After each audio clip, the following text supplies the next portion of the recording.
insane aim. Robot aim. God aim. Aim is a buzzword in every FPS game, but I think it's specifically profound in CS2. I'm sure you've seen those cringe TikTok edits where someone hits an insane flick into a one-tap, accompanied by some cringe funk music. I've hit top 500 on Faceit, and at that level, this is not considered good aim. It's definitely a nice shot, but that's it.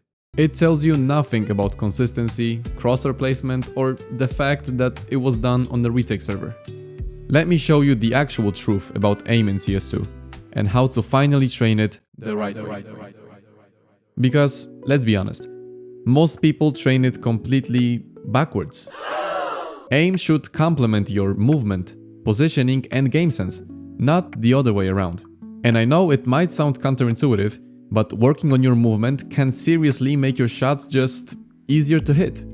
Things like counter-strafing and peeking techniques indirectly improve your aiming abilities too. I've got a couple videos that dive deeper into movement. I'll leave them in the description. But I know what you came here for, so let's focus purely on aiming. But also stay with me until the end.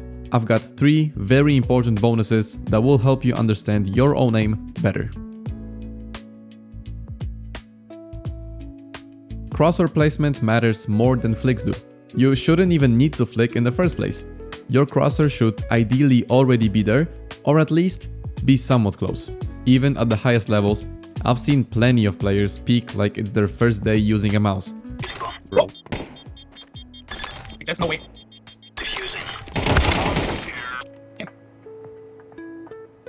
Then wonder why their aim feels inconsistent, when in reality, their crosshair was nowhere near the angle to begin with. And by crosshair placement, I mean predicting where enemies actually will be, based on common spots, timings, and map knowledge. Just remember, you can't improve what you're not actively thinking about, and most people just hop into a DM server or a Faceit match and hope their muscle memory does the work for them. That's not how this works, pal. What the Sigma? So how do you actually improve it? I would say there are 3 main ways of practicing it. Number 1 is an offline server. Just load up the map you want to practice and start clearing angles one by one. This method is super efficient. You can check every imaginable off angle, tight corner and pixel peek without any pressure. But that's both a pro and a con. You've got all the time in the world to pre-aim everything perfectly, but there's no real consequence if you mess it up. It's great for getting the fundamentals down, but you're not replicating the chaos of a real round. So let's move to workshop maps. They are not as good as they were in CSGO, but they still do the job. Here we are introduced to bots, and on some maps, they'll even shoot you back if you stare at them long enough. What's the issue here then? Bots spawn in the same places every time, so it becomes more about memorization than reaction. It's decent for warm-up and building muscle memory, but you'll hit a plateau real fast. Especially since you can kind of shut your brain off and just go through the motions. So it brings us to Refrag, and specifically the X-Fire tool. Now this is where it gets interesting. X-Fire puts you in realistic scenarios with bots peeking you from random angles. Because of that, it forces you to move with intent. This is by far the best thing I have found for true pre-fire and crosshair placement practice. Now, I've had a lot of people ask me if Refrag is worth the money. Answering that is really tough, because it all depends, mostly on the player's skill level. If you're below level 10, or you somehow got there without proper fundamentals, yes, Refrag will help, and in some situations, it might turn out as one of the best decisions you made for your improvement. This is not a sponsored video, by the way. If you're unsure whether you want to pay the price or not, join my Discord and nicely ask the community there. Maybe someone will be kind enough to give you a 7-day code for you to try out. And hey, while you're at it, come by the Twitch stream sometime. I'm live pretty often and always down to talk about aim, CS or whatever else is on your mind. Alright, so now your crosshair is on point. Nice. But what happens the moment the enemies start moving? This is where most players fall apart. Because us, CS players, we are obsessed with flicks. God, inhuman reactions! Simple's gonna get himself. Oh! That is something special. And yet, tracking is crucial. If you've ever lost a fight against an MP9 or a MAC-10 and wondered why, it's probably because your tracking fell apart. Or it's because you had no time to react. Valve, please nerf MP9. These weapons reward movement, and if you want to counter that, you need to be able to stay locked onto them with your crosshair. There are two main ways I recommend training tracking. Fast aim / reflex training. Some players swear by staying inside CS2 for all their aim training, and for that crowd, this is the best option. Bots come at you from different directions, and your job is to keep your crosshair on their head and click after a few seconds of tracking. It's good for getting a grasp of what real tracking is about, but that's about it. The map doesn't offer any feedback on improvement, and the difficulty here after some time is minimal. Now it's time for my personal favorite, using an external aim trainer like Kovacs. This is where tracking practice really levels up. Unlike CS2, aim trainers let you isolate specific types of tracking: reactive, precision, smooth, and each of them improves different aspects of your mouse control. I've got a tracking playlist that helped me reach top 500 on Faceit, so if you want the Kovacs code for it, it's also waiting for you in my Discord server.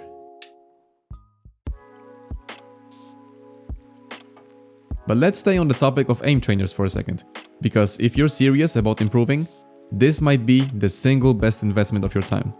Aim trainers can quite literally transform your aim by focusing on things like click timing, which is great for holding angles or entering, micro corrections, which tie directly into your crosshair placement, and target switching, crucial for spray transfers and multi-frag scenarios.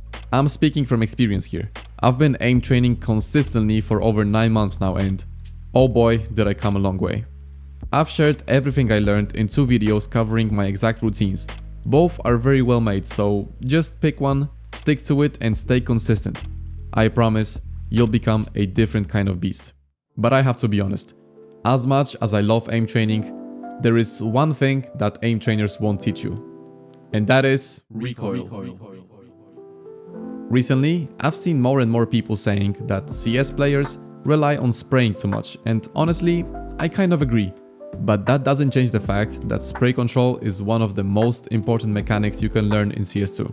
Most of the time, you're still able to win fights even when your first bullet doesn't hit the headshot, and the most reliable and natural thing to do in that situation is to spray.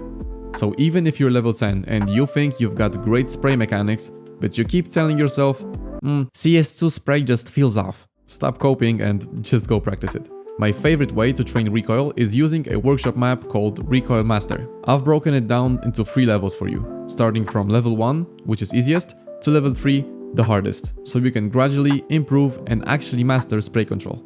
Level 1. Lock yourself into place and follow the ghost ray. Look at the spray pattern and learn to control it. This is the most important step. You will have to remember this pattern for the rest of your life. So what's your goal here? For all your sprays, every bullet has to land inside the circle. Don't move on to the next levels until that happens. Level 2. Turn off the ghoster and do the same thing. Recall how the spray pattern looked, and remember, I want to see every bullet land inside the circle. Level 3. Hit the plus button to increase the range. This way, it will get a lot more difficult. But this is actually where true progress happens. Do the same thing. Follow the spray pattern and land as many bullets as you can. You'll know you're good at spraying if you can consistently hit 27 out of 30 bullets at this range. Now I've got a bonus level. Unlock yourself and start spraying after counter-strafing. Do it from different angles and different sides. Practice this daily for 15 to 20 minutes for the best results, and also do it with different weapons like M4A1, M4A4, and Galil. And once you've got this down, you can now hop into a map like Aimbots and start practicing spray transfers and bursts.